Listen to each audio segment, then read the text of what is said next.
Okay guys, welcome to this video where I'm going to explain an overarching idea that you need to get down if you want to start improvising on the piano. We're going to go over Yuruma's River Flows in You, and it sounds like this, and then I'll show you a little bit of the soloing slash improv that I'm going to do, and then I'm going to talk about that one main idea that's going to help you achieve this.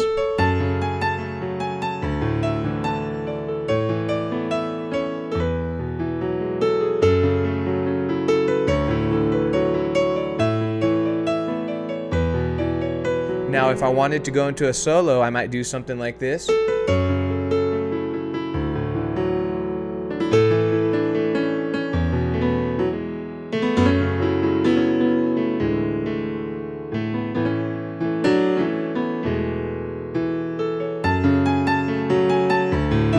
And then back into the top of the song. So this song is in the key of A major. And so it's important to understand what key you're in. And then there's chords to this song. So let me put the chords on the screen for you guys so you can understand things here. So that's an F sharp minor chord. Okay, and then it's going to go to a D chord. Okay, and I'm going to wrap this up all really nicely for you so that you understand what I'm talking about. I'm just setting the groundwork here. And then the next chord for the first section of this song is an A chord and then an E chord. So the chords are F sharp minor to the D, and then to the A, and then to the E. Now, if you want to begin improvising in this song, you have to understand that when your left hand changes, that does not mean that the key of the song is changing. So you know you're in the key of A major, and so if you wanted to, you know, choose a phrase in the key of A major, maybe a part of the pentatonic scale, you know, maybe like a B, C sharp, and E. And if you don't know what that is, I cover that in my training center. You can try it out up here for $1. And on this page also, I'm going to include an advanced version of kind of some of the soloing I was doing here for Yuruma River Flows in You.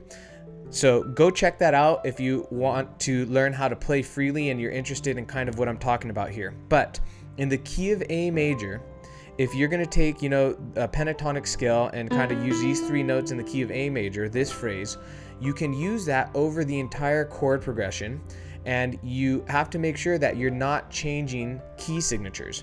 Okay, so the way that that might sound is, you know, you're playing.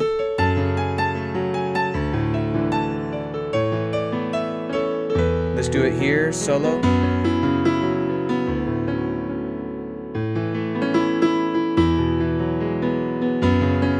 You see how I'm able to choose three notes in the key that we're in and then play those over the chord progression?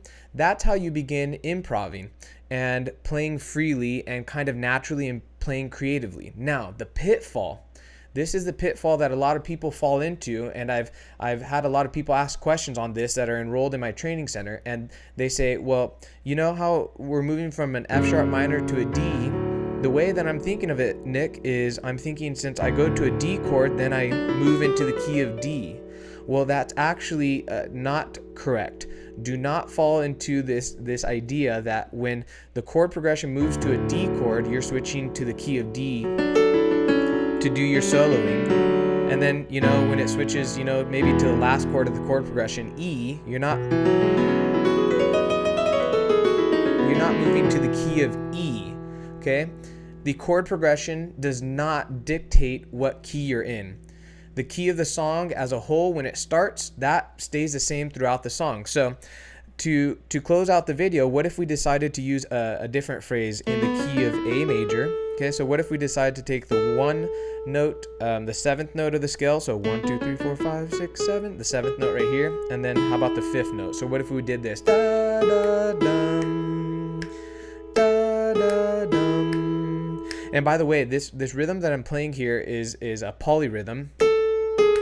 And I talk about how polyrhythms can really start off your solos in the right feel and in the pocket. I talk about that in the training center. So again, I'm going to encourage you to click up here. You can try out the training center for $1, and I also have a free video that will show you some soloing in Yuruma's A River Flows in You. Okay, kind of what I'm doing here.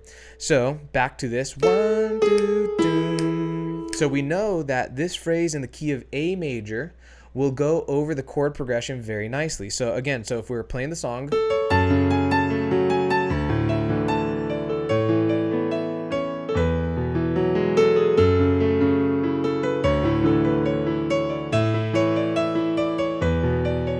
now solo and improvise, we know that this phrase is going to work over the chord progression, and regardless of what the left hand's doing, changing the chords, the key is not going to change. So we know these notes are just going to go nicely over the chord progression.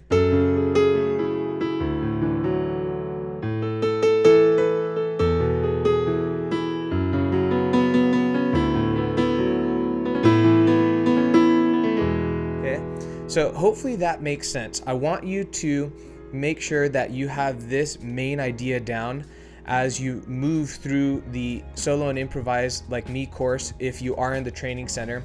So watch this video again. Make sure that you understand what I'm talking about. The left hand chord progression does not dictate the key that you're in and therefore the notes you play. Okay? The left hand chord progression does not dictate that at all. The key that you start in remains the key throughout the song. Hopefully that makes sense. I hope to catch you guys in another video.